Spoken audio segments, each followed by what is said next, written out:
Morning, peeps. Good morning, everyone. Good bloody morning. All right, don't forget, if you're new to the channel, please hit that subscribe button. We are growing, peeps. We are growing. The next target is 30,000 subscribers before September. Who knows, right? Who knows? I need this. Let's get some rocket fuel in me.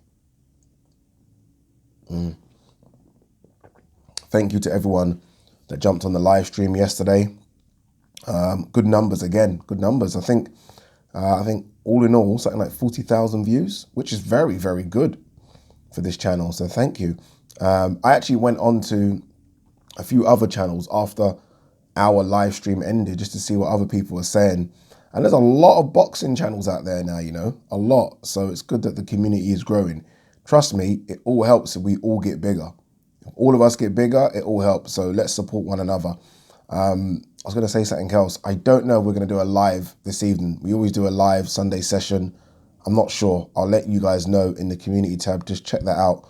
Around 7 or 8, you'll know. If we are going to do it, it's going to be 7:30. If we are going to do it. I'm not quite sure.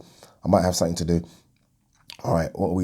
Yesterday was the first time in a while that I've actually watched a full card from start to finish. I actually watched that card yesterday. By the way, what was I calling Dillian Whyte Chisora for? I have no idea. It wasn't even because some of you think I was a bit tipsy. I wasn't. I promise you I wasn't. I have no idea what happened. Yeah, I don't know. So, because I did watch the full card, I can give a quick rundown of some of the fights. So we don't just have to talk about Povetkin Whyte. We are going to talk about it. You can skip forward now, but I do want to quickly run down the other fights as well. This isn't how the card was in order, but we're going to start here. Campbell Hatton versus Jesus Ruiz. Look, I know a lot of you, especially on the live stream, were very critical of Campbell Hatton. Very, very critical. It was his debut. He was nervous. He blew his gas tank in the first 2 minutes. He thought he was going to get this kid out of here, which was a bit silly considering that, yes, Ruiz has lost 10 times, but he's only been stopped once. So they should have maybe boxed a bit of a game plan. But again, it's his first fight, big lights. He's in the main portion of a card on a pay-per-view event. And I just think maybe everything just got to him a little bit. But look, he'll be out again in a couple of months, maybe even sooner. And I'm sure he'll be vastly improved because he's got good people around him. Let's not forget, he's got his uncle, Matthew Hatton, training him. Obviously, Ricky Hatton's there. He's just an advisor, if anything. And then he's with 258 Management, which is AJ's management team. So he's got the right people around him. So let's ease up on the critique of Campbell Hatton. It's his debut. I can't remember anyone's debut. It doesn't even mean anything. The most important thing, though, is to win. He got the win. He moves on. He'll look better next time out. Trust me. And then we'll see what happens look, we can pass judgment on whether he's going to be anything decent after like 10 or 11 fights. That's when you can pass judgment. You cannot pass judgment on a kid's debut. Unless you're a kid that's coming through with a huge amateur pedigree, then yeah. But he didn't even have that. Again, I used to watch his amateur fights on YouTube. He wasn't a great amateur. So we'll see what he does. But for now, he got the W. We move on. Good performance here from Yusuf Kamari, who beat Cain Baker. I thought it was a fantastic performance. I tweeted after the first round that, Kamari's just got gears here. And if he wants to kind of get rid of Cain Baker, he can get rid of him. And that proved it. He was comfortable fighting long. He was comfortable up close. When it was a case of him having to put in combinations together, he done that well. Like, he threw 4 or 5 punch combinations. And look, credit to Cain Baker. But for me, that fight was going one way. And I'm happy that the stoppage came. Good refereeing decision to stop it, because Yusuf Kamari looked like he was willing to hurt that kid. And now Yusuf Kamari puts, the super featherweight division in this country on notice. I know he's mentioned a few names, and look, I think he's way off those names, the likes of Josh Warrington, etc. He's off those. But he's putting a few people on notice because I think there's something in that. Again, I don't want to get too high because I know the limitations of Cain Baker, but that was decent from Yusuf, and I think he's going to get better and better. Eric Pfeiffer, Nick Webb, that's a coupon buster, right? Is that what you call it? I didn't expect that, to be fair, because a lot of people were hyping Eric Pfeiffer. He's got a decent amateur pedigree. Everyone was saying, oh, he beat Tony Yoka in the amateurs twice and, we're hanging on that. But he's unbeaten. Remember, he was supposed to fight Daniel Dubois. And I do think Daniel Dubois' team, maybe let's not roll the dice with this one. So they chose someone else instead. Nick Webb just jumped on him. And this is the heavyweight division, right? There are no weight categories. Just jumped on him, and Eric Pfeiffer didn't know what to do with this massive man sort of showing him no respect and just literally steamrolling him. That's a huge win for Nick Webb. Just, again, I've always said this, it's a good time to be a heavyweight. And you put a win like that on your resume, it's massive. So his training team was saying after that, a couple more fights and then we can go in there with someone big again. I don't know who they're referring to. I'm not quite sure what they're thinking. Are they thinking, and we're going to talk about this guy in a minute, are they thinking maybe a Fabio Wardley type or maybe something just a bit more exciting, something with a bit more danger? I'm not sure, but disappointment from Eric Pfeiffer. Like, I didn't see anything from Pfeiffer, nothing to make me feel like, there's something there, nothing at all. He might come back from it. It's only 7-0. How old is Pfeiffer? I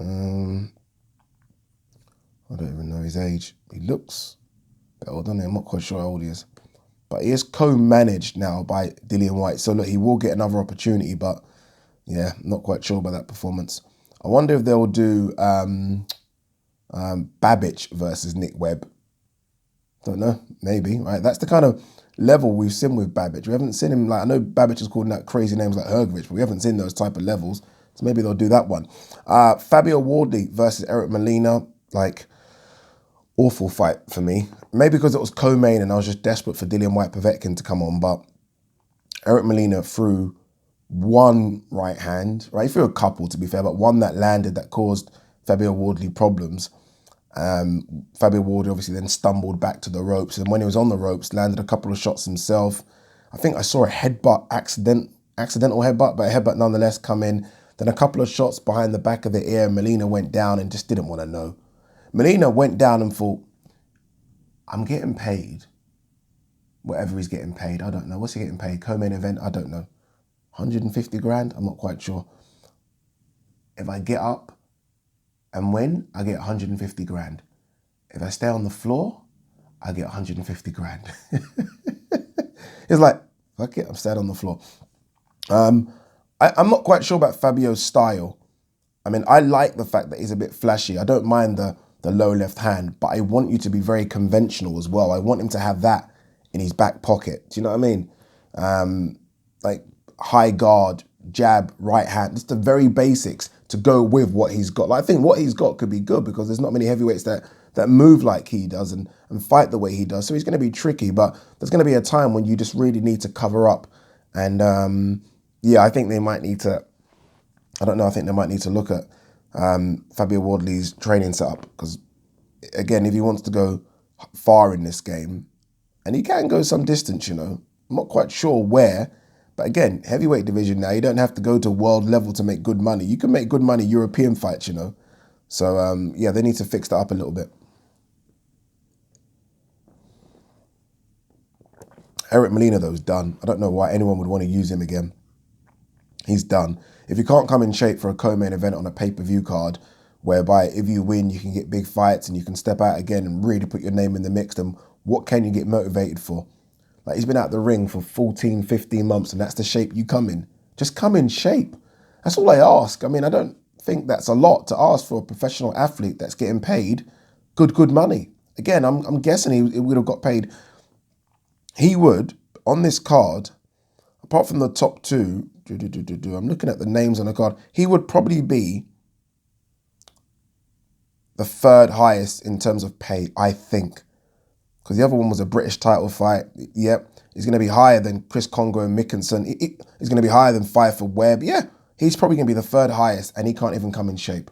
Disgraceful. All right, Chris Congo, Michael Mikkelson. Michael Mikkelson got the job done. Put Chris Congo down in the first.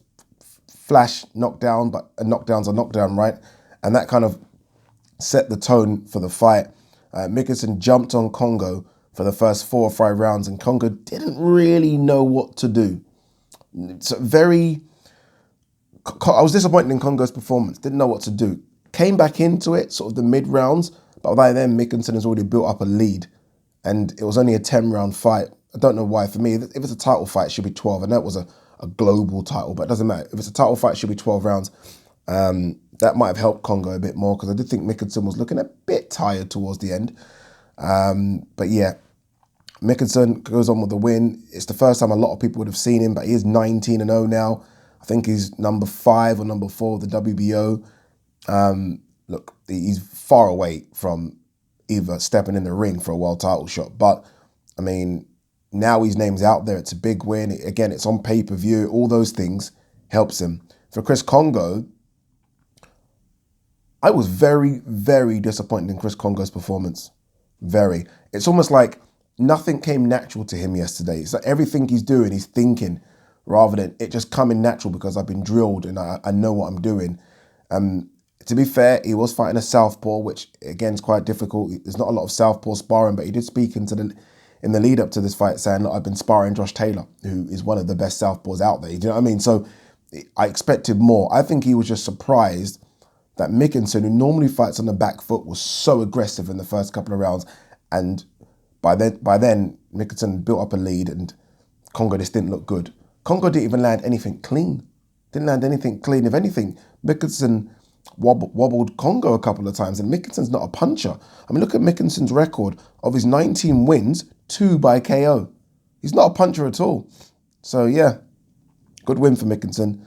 I'm happy that the scorecards reflected that because I was a bit concerned that Congo was going to get it, being kind of quote unquote the home fighter. Obviously, this is a Dillian Whyte card. He's a Dillian Whyte fighter. But in the end, Mikkelson got it, which was good. Fight of the night, by far, Ted Cheeseman versus James Metcalf. What a fight this was. I mean, this fight could have been over in the 3rd round, I think it was.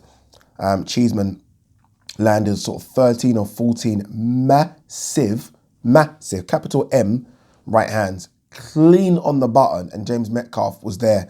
Legs were gone, clearly under him. And I think Cheeseman just blew himself out a little bit. So when watching it back, I thought, I was critical. Then I watched the fight back this morning, and Cheeseman, to be fair, just looked like he got tired. He threw a lot of shots. I think that there was a time when Metcalf was on the ropes and Cheeseman was more pity-pattery kind of punches. I think if he landed a couple of big ones then, Ian John Lewis might have come in. I say might because you know Ian John Lewis is a fucked up referee. Might have come in and stopped it. But Metcalf came back into the fight, got his 2nd win. By the way, credit to Metcalf for surviving that round and surviving the round after. Because round 4, his legs are still gone. The end of round 4, though, you can see he gets his 2nd win. And he even causes Cheeseman some problems in round 7. Lands a couple of big right hands as well. Cheeseman survives them. And then they're just going toe-to-toe. It's literally war. It's fighting in a phone booth. They're not moving around the ring. They're literally sort of chest to chest. And they are just having it. And it is mano. And then Ted Cheeseman lands. It's a right, wait 1 second. He lands a right uppercut and then a left hook. Very reminiscent of Povetkin's left hook against David Price. Metcalf goes down hard, and I've watched that fight now twice, people, and I've watched highlights. That fight's over. And I was a bit upset because Ian John Lewis starts to count. And I'm like, why are we counting for? Like, this guy's taken a beating all fight. They both have. As soon as someone lands their ass down in that fight's done. Like, and he's counting. And I'm like, what are you doing? Fight's over. So look, credit to both. Fight of the night, loses his unbeaten record. Maybe that was in the back of Ian John Lewis's head. Maybe it's a fact of, okay, this is a title fight. It's his unbeaten record. Give him a chance. But for me, no, you don't give him a chance. Ted Cheeseman goes on, obviously British champion now. The fight to make is Fowler. I know Fowler wants to kind of go away from the British scene. He wants Garcia, who beat Cheeseman. See what happens. Scott Fitzgerald, who beat Cheeseman as well for the British title. Let's not forget that. He fights in May. So we'll see. There's about 6 or 7 154 pounders in this country that are so closely ranked and so closely sort of skilled. They could all be good fights. Like Metcalf could fight Cheeseman and get him win. That's how closely ranked they are. But fantastic performance from Cheeseman. Looked really good. Showed his boxing ability. Does get hit a lot. He's only 25. They've got to work on a bit of movement, but maybe that's just his style. Maybe that is just his style.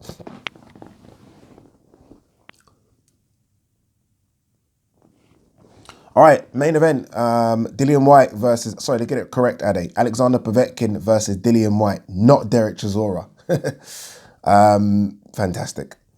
There's not that much I need to say about this one. Dillian Whyte was great. There were a couple of times of him being overcritical, where I think his balance and foot movement was a bit off.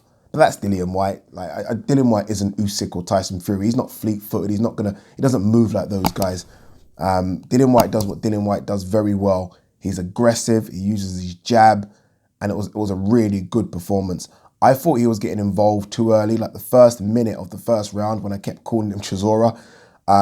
It's almost like he kind of wobbled Povetkin a little bit, and he was going for the kill early. And that is, his mindset is different, you know, because I thought that he would be a bit shy to do that because of what happened in the first fight. Like, you know, I don't want to get caught type thing. But he was going for it, and that's where you know he's different. He is mentally very, very tough. He looked at Povetkin at the weigh-in, probably thought, I'm in the best shape of my life. And by the way, Dillian Whyte looked like he was in the best shape of his life. And he probably thought, there's no chance you're beating me. There's no way you, 42-year-old or 41, 42-year-old is beating me. And he was on the jab early. He landed a couple of big right hands.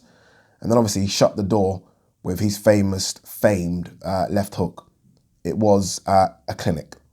Honestly, it was an absolute clinic.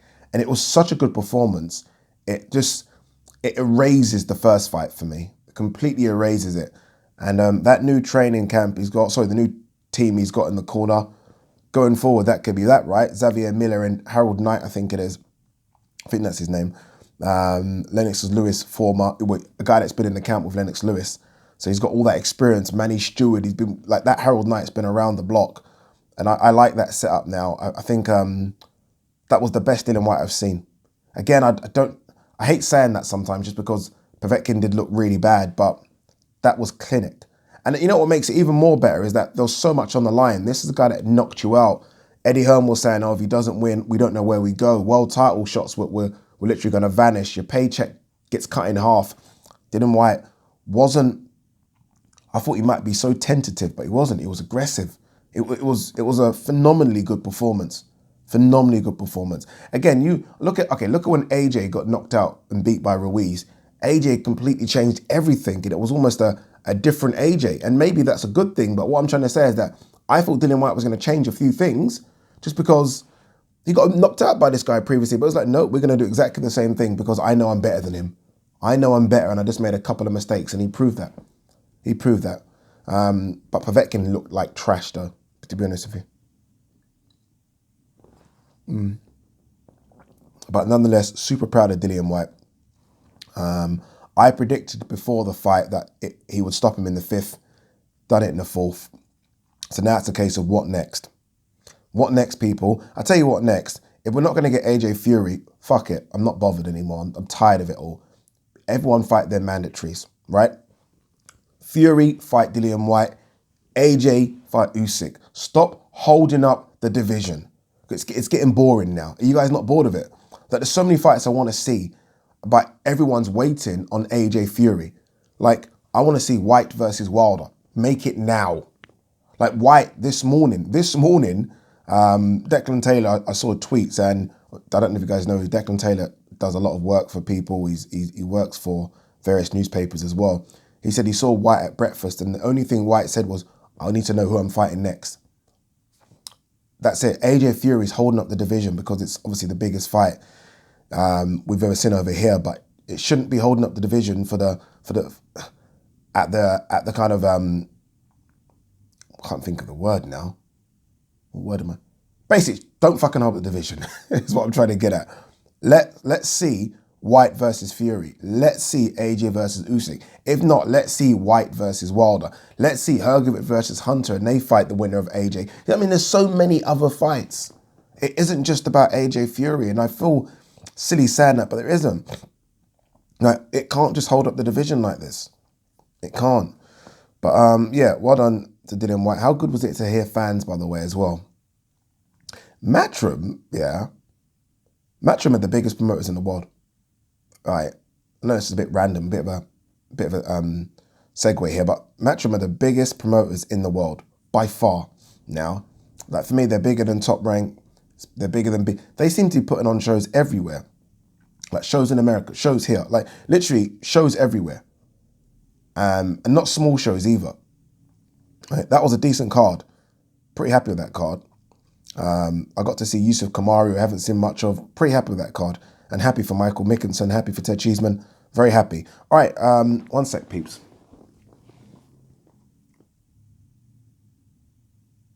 Two seconds.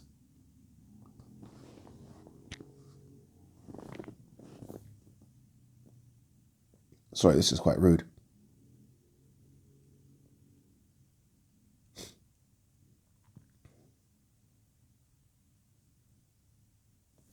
All right. Ted Cheeseman, I showed how much I've improved. I'm flying again. Yep. Great performance. Well done. We kind of know what we're talking about with that, innit? Froch, Dillian Whyte performed perfectly. Povetkin did show his age there slightly. Yeah, there's no, you can't get away from it. Povetkin did look old. He did. WBC president feels Povetkin was not physically ready after long COVID battle. I don't want to hear these things.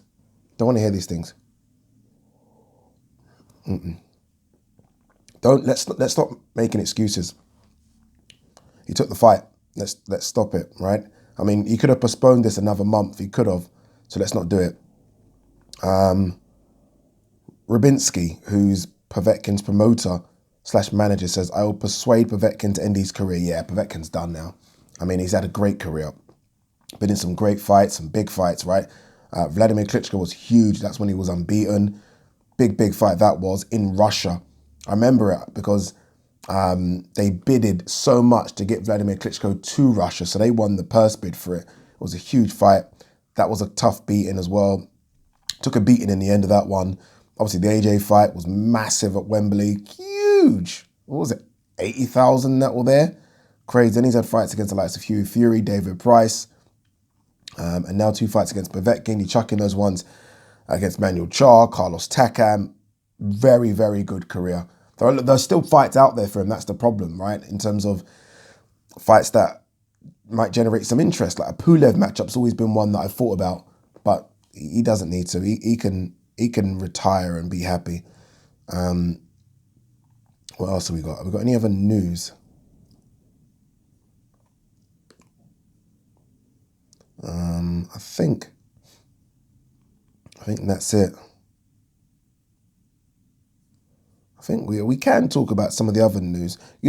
Someone asked me the other day about David Adeleye. You guys obviously know David Adeleye fought on BT Sports Card the other day and got a first round win over Dave Preston. And I was very, very upset by this just because, and this is nothing to do with Adeleye, more than matchmakers. Like, why is David Adeleye fighting a kid on his debut? Like, come on, man. There's so many other fighters you can match him up with. Like, it doesn't. That kind of matchmaking for me is really, really bad, and I don't get it. Good win for Zach Parker. I will say that. I thought he looked really good. But yeah. By the way, another fight on that card that we need to keep an eye on is Dennis McCann. I mean, there's something about him. He looks a bit special, right? Super bantam. But we'll see how he gets on. All right, guys, I think that is it. We are done. It was a short video.